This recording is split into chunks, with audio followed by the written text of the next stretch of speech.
There's no threat of exposure to the general public. There may be no ongoing threat, but it is still unsettling news. The Boise School District says some students and staff may have been exposed to tuberculosis. School and health officials confirm someone who was at Capitol High last school year is infected with the bacterial lung disease. That person is no longer at Capitol or any other school within the district. Still, the district isn't taking any chances.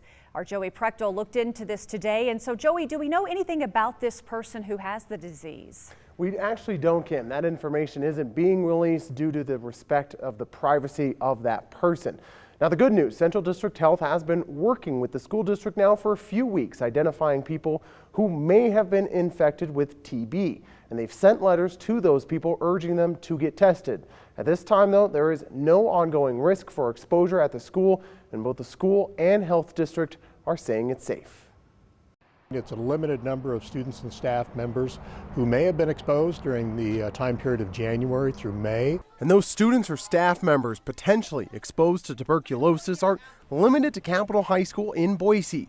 Boise School District did send a letter out to parents letting them know about the possible exposure. The information is such that it is safe to go to school if you're a staff member or a student at Capitol High School. Whoever has TB used to be at the school, but they aren't anymore. There is no known ongoing threat of tuberculosis exposure at Capitol High School. And the health district believes only a few people were exposed because of how hard it is to spread the disease. It really is something that requires an outlet to get out into the air and be spread. It's what we would call a very slow metabolizer, which means it takes a long time for it to do what it does.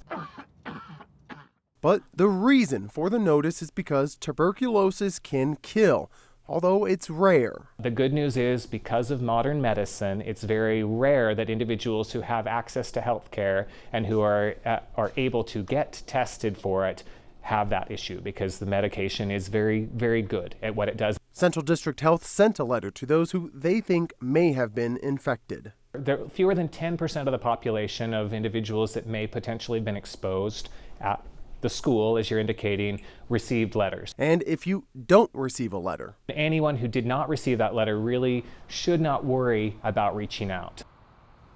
Now, here are some of the symptoms for TB. They're up on your screen. Coughing, weight loss, loss of appetite, all things to keep in mind. But tuberculosis is also very rare, especially here in Idaho. There are only 15 cases in all of 2018 throughout the state. But if you do receive one of those letters, whether you got it today or it may come later, CDH is urging those people to call them and set up a time to get tested so they can start treatment if it is needed. Kim? Well, Central District Health, Joey, in your piece mentioned that 10% of the population at Capitol High were notified that they may have been exposed. 1,387 students and staff attended Capitol last school year, according to the school's online profile. 10% would be 138 people. Not a huge number, but still significant.